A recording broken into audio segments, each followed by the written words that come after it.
नमस्ते बच्चों।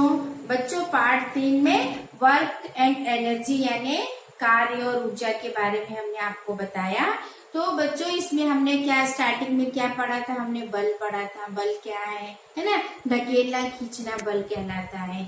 ऊर्जा क्या है बच्चों? कार्य करने की क्षमता को हम ऊर्जा कहते हैं। इसके बाद हमने आपको क्या बताया? ऊर्जा के प्रकार बताया है ना। तो ऊर्जा कितने प्रकार की होती है। इसके बाद हमने आपको सरल मशीन के बारे में बताया। सरल मशीन क्या है? किसी भी कार्य को सरल बनाने में हम जिस यंत्र का उपयोग करते हैं उसे हम सरल मशीन कहते हैं ना। उसके बाद हमने आपको उत्तोलक के बारे में बताया। उत्तोलक क्या है? 3 प्रकार के होते हैं। तो बच्चों ये पाठ हमारा समाप्त हो गया। अब हम आपको बुक एक्सरसाइज बताएंगे। तो बुक्स एक्सरसाइज में चलो अभी हम वीडियो में देखते हैं बुक एक्सरसाइज। वीडियो देखने से पहले हमारे जीके चैनल स्कूल के यूट्यूब चैनल को सब्सक्राइब करिए। बच्चों अभी हमारा पहला प्रश्न है, सही उत्तर चुनकर खाली स्थान भरो। यहाँ पर हमने खाली स्थान के आंसर दे दिया है। पहला है रैंप, सरल मशीन, कार्य, ऊर्जा, गिरनी। नंबर 1 है, जब किसी वस्तु पर बल लगता है तब वहाँ डैश होता है। क्या होता है? कार्य। क्या होता है? कार्य। कार्य करने की क्षमता को डैश कहते हैं? ऊर्जा। कहाँ यहाँ पे ऊर्जा? ऊर्जा। कार्य करने की क्षमता को ऊर्जा कहते हैं। डैश मशीन पहिया और रस्सी से बनी है। कौन बनी है? गिरनी। डैश हमारे कार्य को सरल बनाती है। किसी भी कार्य को सरल बनाने में हम किस यंत्र का उपयोग करते हैं? सरल मशीन। डैश अनंत तल का उदाहरण है। रैंप। फिर नेक्स्ट है बच्चों हमारा मिलाव, है ना। तो पहला हमारा मिलाव क्या है? घिरनी। घिरनी आपको मालूम है ना? घिरनी क्या है? कुएं से पानी खींचना। फिर दूसरे प्रकार का उत्तोलक कहाँ पर है? ये नेल कटर है ना, ये दूसरे प्रकार का उत्तोलक है। प्रथम प्रकार का उत्तोलक कौन सा हुआ? सी शॉ, जो पार्क में रहता है ना, खेलते हैं बच्चे लोग। इसके बाद है पहिया। पहिया यानी साइकिल। क्या है? साइकिल। फिर है नवनीकरण। नवनीकरण का क्या उदाहरण है? पवन। नंबर 3 है बच्चों, निम्न में कौन से प्रकार का उत्तोलक है ना।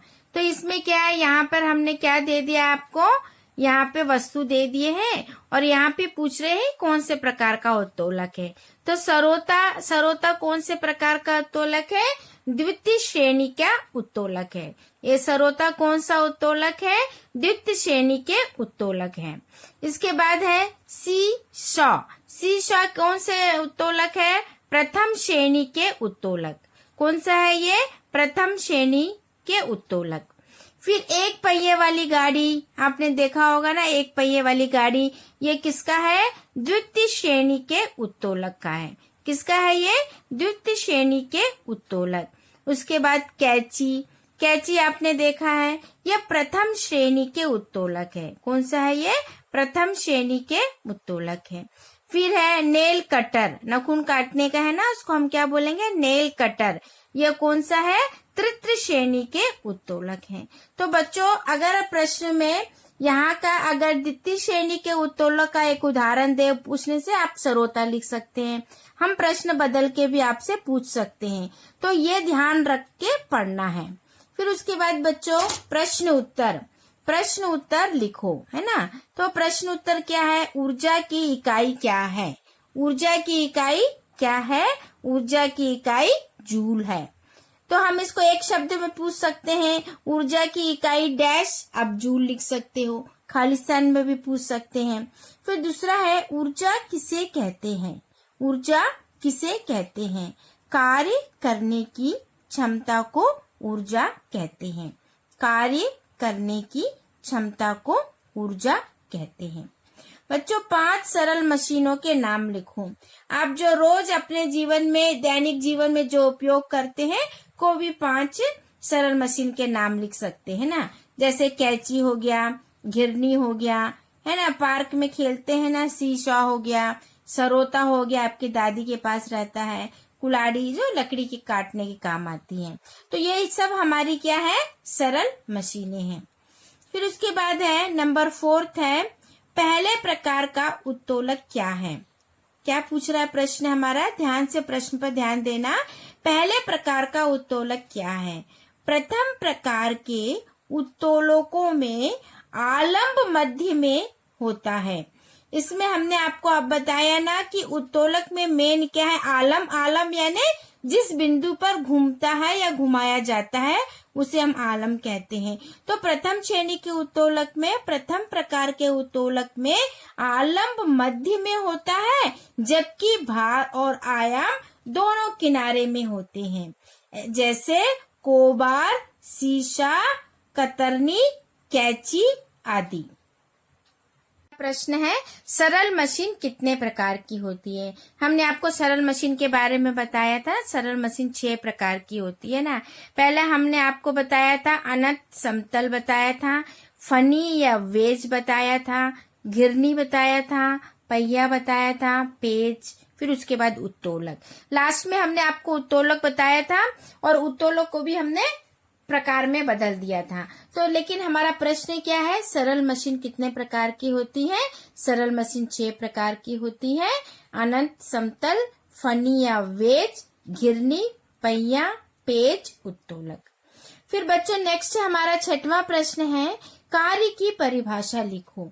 कार्य यानी काम। साइंस में हम क्या बोलेंगे, कार्य।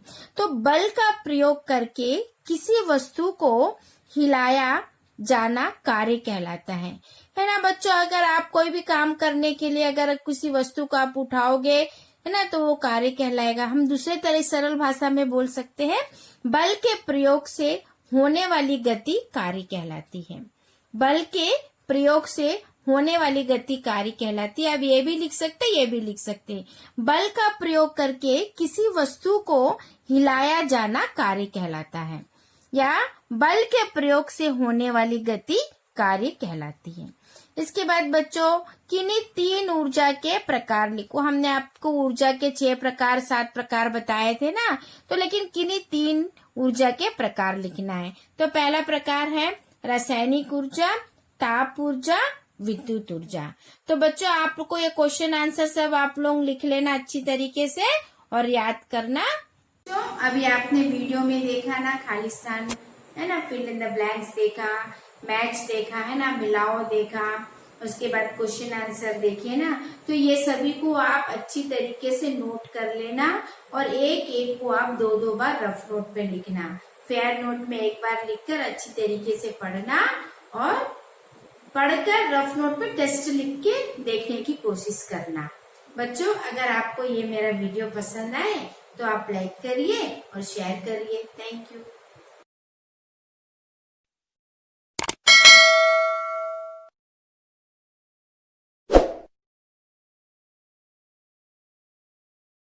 Subscribe now and press the bell icon.